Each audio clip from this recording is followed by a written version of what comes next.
ابو جحیفہ حضرت علی کے پاس آئے. یہ ابو جحیفہ کی روایت آپ سب نے سنی ہوگی شاید. صحابہ کا عقیدہ کیا تھا کتاب اللہ کے بارے میں؟ کیا صحابہ بھی منکرین حدیث کے مطابق دین صرف قرآن سمجھتے تھے، شریعت صرف قرآن سمجھتے تھے، کتاب اللہ صرف قرآن کو سمجھتے تھے؟ آ کے حضرت علی سے مخاطب ہوا، حل عندکم شیء من الوحی ما لیس فی القرآن. سوال دیکھیں کتنا عجیب ہے اور جواب اس سے بھی عجیب ہے. اے علی، کیا آپ کے پاس اس قرآن پاک کے علاوہ بھی وحی کا کوئی نسخہ موجود ہے؟ اب اگر حضرت علی کا عقیدہ یہ ہوتا جو آج کے منکر حدیث کا یا صحابہ کا یہ عقیدہ ہوتا، وہ کہتے کیا بات کرتا ہے ابو جحیفہ، کیا قرآن کے علاوہ بھی کوئی شے وحی ہو سکتی ہے؟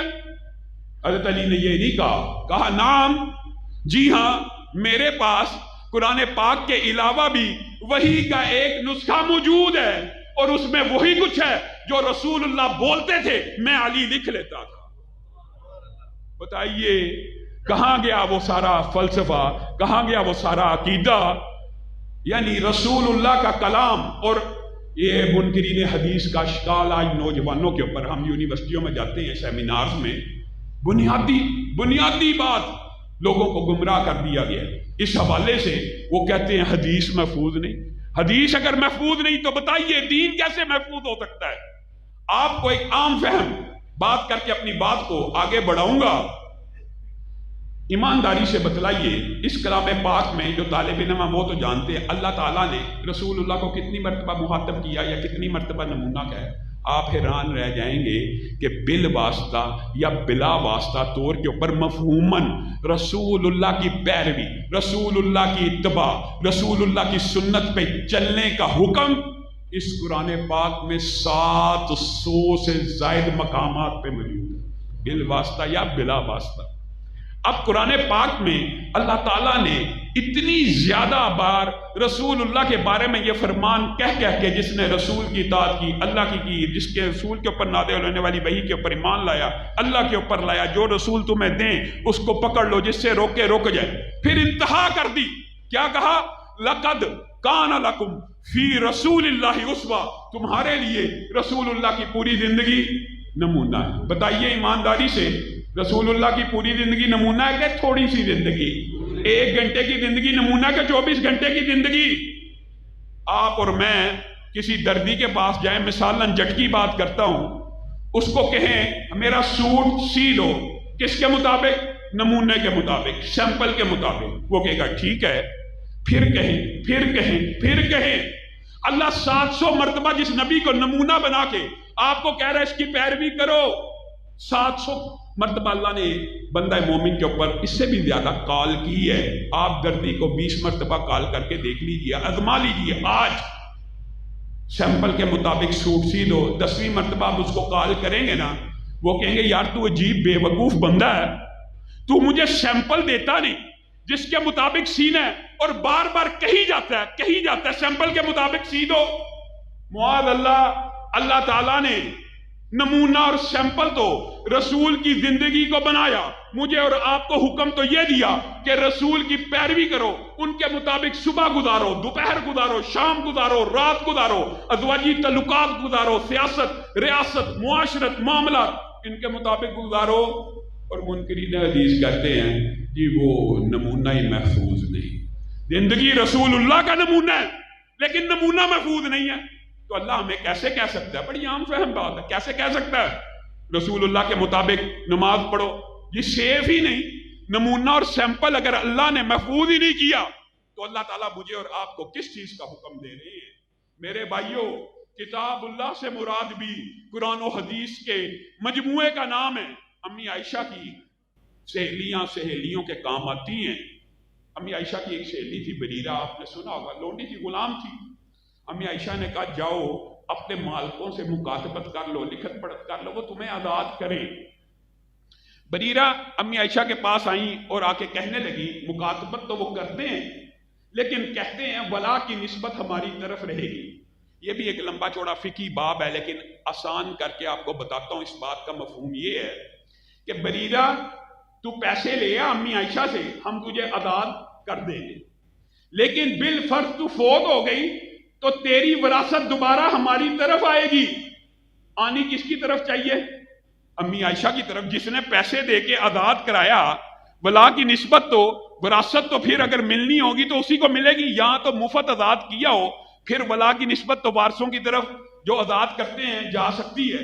لیکن جو پیسے لے کے آزاد کر رہے ہیں، اور پیسے بھی کس کے ہیں؟ امی عائشہ کے. اور آزاد بھی امی عائشہ کے پیسوں کے عوض کر رہے ہیں، اور لکھوانا یہ چاہتے ہیں کہ بریرہ اگر فوت ہو جائیں تو اس کی وراثت دوبارہ ہماری طرف آ جائے گی. امی عائشہ نے رسول اللہ کو جا کے شکایت لگا دی کہ یہ لوگ آزاد تو کرتے ہیں لیکن ولا کی نسبت ہماری طرف کرنے کی بجائے، یعنی میں ماں عائشہ کی طرف کرنے کی بجائے اپنی طرف رکھتے ہیں. تو رسول اللہ کا ایک اخلاقی انداز تھا. یہ بھی رسول اللہ کی سنت کا اور سیرت کا ایک عظیم باب ہے. رسول اللہ کو جب کسی کی غلطی پتہ چلتی تھی تو براہ راست اس کو مخاطب ہو کے کی بجائے کیا کہتے تھے؟ ما بالو اقوام، لوگوں کو کیا ہو گیا؟ نام نہیں تھے لیتے، عزت نفس مجرونہ ہو. ما بالو اقوام یشترطون شروطا ما لیست فی کتاب اللہ، لوگوں کو کیا ہو گیا؟ ایسی شرطیں باندھتے ہیں جو کتاب اللہ میں موجود نہیں ہے. کل شرط ما لیس فی کتاب اللہ فہو باطل، ہر وہ شرط جو کتاب اللہ میں موجود نہیں ہے وہ باطل ہے. اور والشرط فی کتاب اللہ، میرے بھائیو اس حدیث کے لفظ کے اوپر غور کریں. اور کتاب اللہ میں جو شرط ہے وہ یہ ہے انما الولاء لمن اعتق، ولا کی نسبت اس کی طرف ہوگی جو آزاد کرے گا. اب پورے منکرین حدیث قرآن پاک سے یہ آیت نکال کر دکھا دیں جو رسول اللہ نے کہا. کیا کہا؟ انما الولاء لمن اعتق. کہاں پہ کتاب اللہ میں شرط یہ درج ہے کہ ولا کی نسبت کس کی طرف ہوگی؟ آزاد کرنے والے کی طرف. قرآن پاک کی یہ کون سی آیت ہے؟ یہ کون سی صورت میں موجود ہے؟ اس کا مطلب ہے خود رسول اللہ بھی، خود صحابہ بھی آپ کو اور مجھے یہ عقیدہ سمجھا کے گئے جیسے دین قرآن و سنت کا نام ہے، جیسے شریعت قرآن و سنت کا نام ہے، اسی طرح کتاب اللہ بھی قرآن و سنت کا نام ہے. اور میرے بھائیوں یہ مغالطہ بھی اس دور میں بھی جو آج کل غامدی صاحب اور منکرین حدیث آپ کے دماغ میں ڈالتے ہیں نا، یار رسول اللہ کی ایک زندگی بشری تھی، ایک زندگی معاذ اللہ نبی اور رسول کی تھی، اور ایک زندگی بشر کی تھی. یہ دنیا کا سب سے بڑا جھوٹ ہے. میرے بھائیوں اللہ رب العزت نے کلام حمید میں رسول اللہ کے لفظ کو کیا کہا ہے؟ رسول اللہ کے کلام کو کیا کہا ہے؟ وَمَا يَنْطِقُ عَنِ الْهَوَىٰ إِنْ هُوَ إِلَّا وَحْيٌ يُوحَىٰ. رسول اللہ اپنی مرضی سے نہیں بولتے، جب بھی بولتے ہیں کس کے حکم سے بولتے ہیں؟ اللہ کے حکم سے بولتے ہیں. اچھا اللہ کے حکم سے بولتے ہیں، پھر بھی اشکال پیدا ہو گیا. اشکال کا پیدا ہونا چمبے کی بات نہیں ہے، لیکن اشکال کا رفع نہ ہونا یہ دکھ اور تکلیف کی بات ہے.